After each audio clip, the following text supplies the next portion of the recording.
اعوذ باللہ من الشیطان الرجیم، بسم اللہ الرحمن الرحیم۔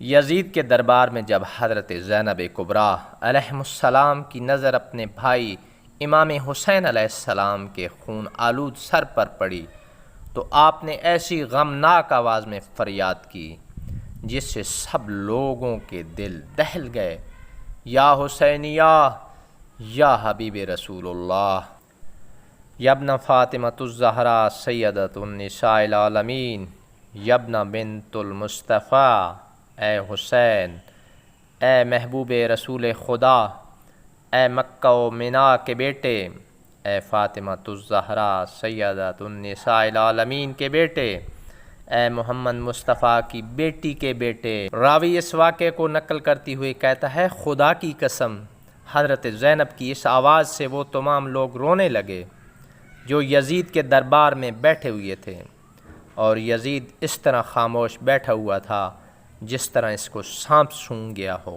یزید نے خضران کی لکڑی لانے کا حکم دیا، پھر یزید نے اس لکڑی کو امام حسین علیہ السلام کے لبوں اور دانتوں پر لگایا۔ ابو برزہ اسلمی جو کہ رسول خدا صلی اللہ علیہ وآلہ وسلم کے صحابی تھے اور وہاں پر موجود تھے، نے یزید کو مخاطب کر کے کہا، اے یزید، کیا تو اس چھڑی سے حسین فرزند فاطمہ کے دندان مبارک پر مار رہا ہے؟ میں نے اپنی آنکھوں سے دیکھا ہے کہ پیغمبر اکرم صلی اللہ علیہ وآلہ وسلم نے حسین اور اس کے بھائی حسن علیہ السلام کے لبوں اور دندان مبارک کو بوسہ دیتے تھے اور فرماتے تھے، تم دونوں جوانان جنت کے سردار ہو، جو تمہیں قتل کرے خدا اس کو قتل کرے اور اس پر لعنت کرے اور اس کے لیے جہنم کو آمادہ کرے، اور وہ بہت خراب جگہ ہے۔ یزید غصہ میں چیخنے لگا اور حکم دیا کہ صحابی رسول کو باہر نکال دو۔ یزید اپنے غرور میں مست تھا اور سمجھ رہا تھا کہ کربلا میں کامیاب ہو گیا ہے، اور ان اشعار کو بلند آواز سے پڑھ رہا تھا جو اس کے اور آل امیہ کے دین اسلام پر ایمان نہ رکھنے کی زندہ دلیل ہے۔ کاش کہ میرے وہ بزرگ جو جنگ بدر میں قتل کر دیے گئے تھے وہ آج ہوتے اور دیکھتے کہ کس طرح قبیلہ خزرج نیزہ مارنے کے بجائے گریہ و زاری میں مشغول ہیں۔ اس وقت وہ خوشی میں فریاد کرتے اور کہتے، اے یزید، تیرے ہاتھ شل نہ ہوں، میں خندق کی اولاد میں سے نہیں ہوں جو رسول خدا کی اولاد سے انتقام لانوں۔ یہاں پر علی کی شیر دل بیٹی زینب کبریٰ کھڑی ہو گئیں اور بہترین خطبہ ارشاد فرمایا۔ دربار یزید میں حضرت زینب سلام اللہ کا تاریخی خطبہ۔ بسم اللہ الرحمن الرحیم۔ سب تعریفیں اس خدا کے لیے ہیں جو کائنات کا پروردگار ہے، اور خدا کی رحمتیں نازل ہوں پیغمبر اکرم صلی اللہ علیہ وآلہ وسلم پر اور ان کی پاکیزہ اہل بیت علیہم السلام پر۔ اما بعد، بالآخر ان لوگوں کا انجام برا ہے جنہوں نے اپنے دامن حیات کو برائیوں کی سیاہی سے داغدار کر کے اپنے خدا کی آیات کی تکذیب کی اور آیات پروردگار کا مذاق اڑایا۔ اے یزید، کیا تو سمجھتا ہے کہ تو نے ہم پر زمین کے گوشے اور آسمان کے کنارے تنگ کر دیے ہیں، اور آل رسول کو رسیوں اور زنجیروں میں جکڑ کر در بدر پھرانے سے تو خدا کی بارگاہ میں سرفراز ہوا ہے اور ہم رسوا ہوئے ہیں؟ کیا تیرے خیال میں ہم مظلوم ہو کر ذلیل ہو گئے اور تو ظالم بن کر سر بلند ہوا؟ کیا تو سمجھتا ہے کہ ہم پر ظلم کر کے خدا کی بارگاہ میں تجھے شان و مقام حاصل ہو گیا ہے؟ آج تو اپنی ظاہری فتح کی خوشی میں سرمست ہے، مسرت و شادمانی سے سرشار ہو کر اپنے غالب ہونے پر اترا رہا ہے، اور خلافت کے ہمارے مسلمہ حقوق کو غصب کر کے خوشی و سرور کا جشن منانے میں مشغول ہے۔ اپنی غلط سوچ پر مغرور نہ ہو اور ہوش کے سانس لے۔ کیا تو نے خدا کا یہ فرمان بھلا دیا ہے کہ حق کا انکار کرنے والے یہ خیال نہ کریں کہ ہم نے انہیں جو مہلت دی ہے وہ ان کے لیے بہتر ہے، بلکہ ہم نے انہیں اس لیے ڈھیل دے رکھی ہے کہ جی بھر کر اپنے گناہوں میں اضافہ کر لیں، اور ان کے لیے خوفناک عذاب معین کیا جا چکا ہے۔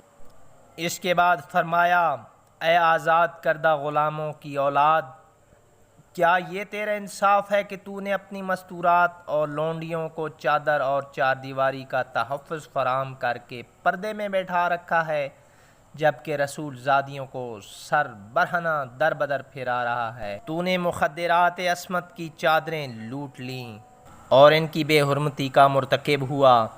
تیرے حکم پر اشقیاء نے رسول زادیوں کو بے نقاب کر کے شہر بشہر پھرایا۔ تیرے حکم پر دشمنان خدا اہل بیت رسول کی پاک دامن مستورات کو ننگے سر لوگوں کے ہجوم میں لے آئے، اور لوگ رسول زادیوں کے کھلے سر دیکھ کر ان کا مذاق اڑا رہے ہیں، اور دور و نزدیک کے رہنے والے سب لوگ ان کی طرف نظریں اٹھا اٹھا کر دیکھ رہے ہیں۔ ہر شریف و کمینے کی نگاہیں ان پاک بیبیوں کے ننگے سروں پر جمی ہیں۔ آج رسول زادیوں کے ساتھ ہمدردی کرنے والا کوئی نہیں۔ آج ان قیدی مستورات کے ساتھ ان کے مرد موجود نہیں ہیں جو ان کی سرپرستی کریں۔ آج آل محمد کا معین و مددگار کوئی نہیں ہے۔ اس شخص سے بھلائی کی کیا توقع ہو سکتی ہے جس کی ماں یزید کی دادی، جس نے پاکیزہ لوگوں کے جگر کو چبایا ہو؟ اور اس شخص سے انصاف کی کیا امید ہو سکتی ہے جس نے شہیدوں کا خون پی رکھا ہو؟ وہ شخص کس طرح ہم اہل بیت علیہم السلام پر مظالم ڈھالنے میں کمی کر سکتا ہے، جو بغض و عداوت اور کینے سے بھرے ہوئے دل کے ساتھ ہمیں دیکھتا ہے؟ اے یزید، کیا تجھے شرم نہیں آتی کہ تو اتنے بڑے جرم کا ارتکاب کرنے اور اتنے بڑے گناہ کو انجام دینے کے باوجود فخر و مباحات کرتا ہوا یہ کہہ رہا ہے کہ آج اگر میرے اجداد موجود ہوتے تو ان کے دل باغ باغ ہو جاتے اور مجھے دعائیں دیتے ہوئے کہتے اے یزید تیرے ہاتھ شل نہ ہوں؟ اے یزید، کیا تجھے حیا نہیں آتی کہ تو جوانان جنت کے سردار حسین ابن علی علیہ السلام کے دندان مبارک پر چھڑی مار کر ان کی بے ادبی کر رہا ہے؟ اے یزید، تو کیوں خوش نہ ہو اور فخر و مباحات کے قصیدے کیوں نہ پڑھے، کیونکہ تو نے اپنے ظلم و استبداد کے ذریعے فرزند رسول خدا اور عبد المطلب کے خاندانی ستاروں کا خون بہا کر ہمارے دلوں کے زخموں کو گہرا کر دیا ہے، اور شجرہ طیبہ کی جڑیں کاٹنے کے گھناؤنے جرم کا مرتکب ہوا ہے۔ تو نے اولاد رسول کے خون میں اپنے ہاتھ رنگین کیے ہیں۔ تو نے عبد المطلب کے خاندان کے ان نوجوانوں کو تہ و تیغ کیا ہے جن کی عظمت و کردار کے درخشندہ ستارے زمین کے گوشے گوشے کو منور کیے ہوئے ہیں۔ آج تو آل رسول کو قتل کر کے اپنے برے اسلاف کو پکار کر انہیں اپنی فتح کے گیت سنانے میں منہمک ہے۔ تو سمجھتا ہے کہ وہ تیری آواز سن رہے ہیں؟ جلدی نہ کر، ان قریب تو بھی اپنی ان کافر بزرگوں کے ساتھ جا ملے گا، اور اس وقت اپنی گفتار و کردار پر پشیمان ہو کر یہ آرزو کرے گا کہ کاش میرے ہاتھ شل ہو جاتے اور میری زبان بولنے سے عاجز ہوتی، اور میں نے جو کچھ کیا اور کہا اس سے باز رہتا۔ اس کے بعد حضرت زینب نے آسمان کی طرف منہ کر کے بارگاہ الہی میں عرض کیا، اے ہمارے پروردگار، تو ہمارا حق ان ظالموں سے ہمیں دلا دے اور تو ہمارے حق کا بدلہ ان سے لے۔ اے پروردگار، تو ہی ان ستمگروں سے ہمارا انتقام لے، اور اے خدا تو ہی ان پر اپنا غضب نازل فرما، جس نے ہمارے عزیزوں کو خون میں نہلایا اور ہمارے مددگاروں کو تہ و تیغ کر دیا۔ اے یزید، خدا کی قسم تو نے جو ظلم کیا ہے یہ اپنے ساتھ ظلم کیا ہے، تو نے کسی کی نہیں بلکہ اپنی ہی کھال چاک کی ہے، اور تو نے کسی کا نہیں بلکہ اپنا ہی گوشت کاٹا ہے۔ تو رسول خدا کے سامنے ایک مجرم کی صورت میں لایا جائے گا، اور تجھ سے تیرے اس گھناؤنے جرم کی باز پرس ہوگی کہ تو نے اولاد رسول کا خون ناحق کیوں بہایا اور رسول زادیوں کو کیوں در بدر پھرایا، نیز رسول کے جگر پاروں کے ساتھ ظلم کیوں روا رکھا۔ اے یزید، یاد رکھ، خدا آل رسول کا تجھ سے انتقام لے کر ان مظلوموں کا حق انہیں دلائے گا اور انہیں امن و سکون کی نعمت سے مالا مال کر دے گا۔ خدا کا فرمان ہے کہ تم گمان نہ کرو کہ جو لوگ راہ خدا میں مارے گئے وہ مر چکے ہیں، بلکہ وہ ہمیشہ کی زندگی پا گئے اور بارگاہ الہی سے روزی پا رہے ہیں۔ اے یزید، یاد رکھ، تو نے جو ظلم آل محمد پر ڈھائے ہیں، اس پر رسول خدا عدالت الہی میں تیرے خلاف شکایت کریں گے اور جبرائیل امین آل رسول کی گواہی دیں گے۔ پھر خدا اپنے عدل و انصاف کے ذریعے تجھے سخت عذاب میں مبتلا کر دے گا، اور یہی بات تیرے برے انجام کے لیے کافی ہے۔ ان قریب وہ لوگ بھی اپنے انجام کو پہنچ جائیں گے جنہوں نے تیرے لیے ظلم و استبداد کی بنیادیں مضبوط کیں اور تیری آمرانہ سلطنت کی بساط بچھا کر تجھے اہل اسلام پر مسلط کر دیا۔ ان لوگوں کو بہت جلد معلوم ہو جائے گا کہ ستمگروں کا انجام برا ہوتا ہے اور کس کے ساتھی ناتوانی کا شکار ہیں۔ اس کے بعد فرمایا، اے یزید، یہ گردش ایام اور حوادث روزگار کا اثر ہے کہ مجھے تجھ جیسے برے انسان سے ہم کلام ہونا پڑا ہے، اور میں تجھ جیسے ظالم و ستمگر سے گفتگو کر رہی ہوں، لیکن یاد رکھ، میری نظر میں تو ایک نہایت پست اور گھٹیا شخص ہے جس سے ہم کلام کرنا بھی شریفوں کی توہین ہے۔ میری اس جرأت سخن پر تو مجھے اپنے ستم کا نشانہ ہی کیوں نہ بنا دے، لیکن میں اسے ایک عظیم امتحان اور آزمائش سمجھتے ہوئے صبر و استقامت اختیار کروں گی، اور تیری بد کلامی و بد سلوکی میرے عزم و استقامت پر اثر انداز نہیں ہو سکتی۔ اے یزید، آج ہماری آنکھیں اشکبار ہیں اور سینوں میں آتش غم کے شعلے بھڑک رہے ہیں۔ افسوس تو اس بات پر ہے کہ شیطان کے ہم نوا اور بدنام لوگوں نے رحمان کے سپاہیوں اور پاک باز لوگوں کو تہ تیغ کر ڈالا ہے، اور ابھی تک اس شیطانی ٹولے کے ہاتھوں سے ہمارے پاک خون کے قطرے ٹپک رہے ہیں۔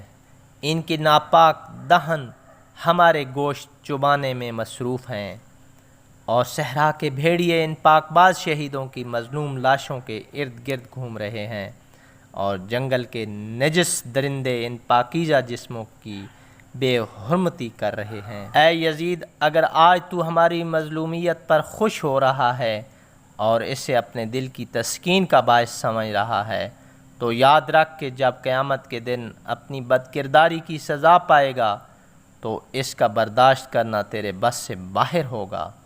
خدا عادل ہے اور وہ اپنے بندوں پر ظلم نہیں کرتا۔ ہم اپنی مظلومیت اپنے خدا کے سامنے پیش کرتے ہیں، اور ہر حال میں اس کی عنایات اور عدل و انصاف پر ہمارا بھروسہ ہے۔ اے یزید، تو جتنا چاہے مکر و فریب کر لے اور بھرپور کوشش کر کے دیکھ لے، مگر تجھے معلوم ہونا چاہیے کہ تو نہ تو ہماری یاد لوگوں کے دلوں سے مٹا سکتا ہے اور نہ ہی وحی الہی کے پاکیزہ آثار محو کر سکتا ہے۔ تو یہ خیال خام اپنے دل سے نکال دے کہ ظاہر سازی کے ذریعے ہماری شان و منزلت کو پا لے گا۔ تو نے جس گھناؤنے جرم کا ارتکاب کیا ہے، اس کا بدنما داغ اپنے دامن سے نہیں دھو پائے گا۔ تیرا نظریہ نہایت کمزور اور گھٹیا ہے۔ تیری حکومت میں گنتی کے چند دن باقی ہیں، تیرے سب ساتھی تیرا ساتھ چھوڑ جائیں گے۔ تیرے پاس اس دن کی حسرت و پریشانی کے سوا کچھ بھی نہیں بچے گا، جب منادی ندا کرے گا کہ ظالم و ستمگر لوگوں کے لیے خدا کی لعنت ہے۔ خدا قدوس کی بارگاہ میں سپاس گزار ہیں کہ ہمارے خاندان کے پہلے فرد حضرت محمد مصطفیٰ صلی اللہ علیہ وآلہ وسلم کو سعادت و مغفرت سے بہرہ مند فرمایا، اور امام حسین علیہ السلام کو شہادت و رحمت کی نعمتوں سے نوازا۔ ہم بارگاہ الہی میں دعا کرتے ہیں کہ وہ ہمارے شہیدوں کے ثواب و اجر میں اضافہ و تکمیل فرمائے، اور ہم باقی سب افراد کو اپنی عنایتوں سے نوازے۔ بے شک خدا ہی رحم و رحمت کرنے والا اور حقیقی معنوں میں مہربان ہے۔ خدا کی عنایتوں کے سوا ہمیں کچھ مطلوب نہیں، اور ہمیں صرف اور صرف اسی کی ذات پر بھروسہ ہے، اس لیے کہ اس سے بہتر کوئی سہارا نہیں۔ بے شک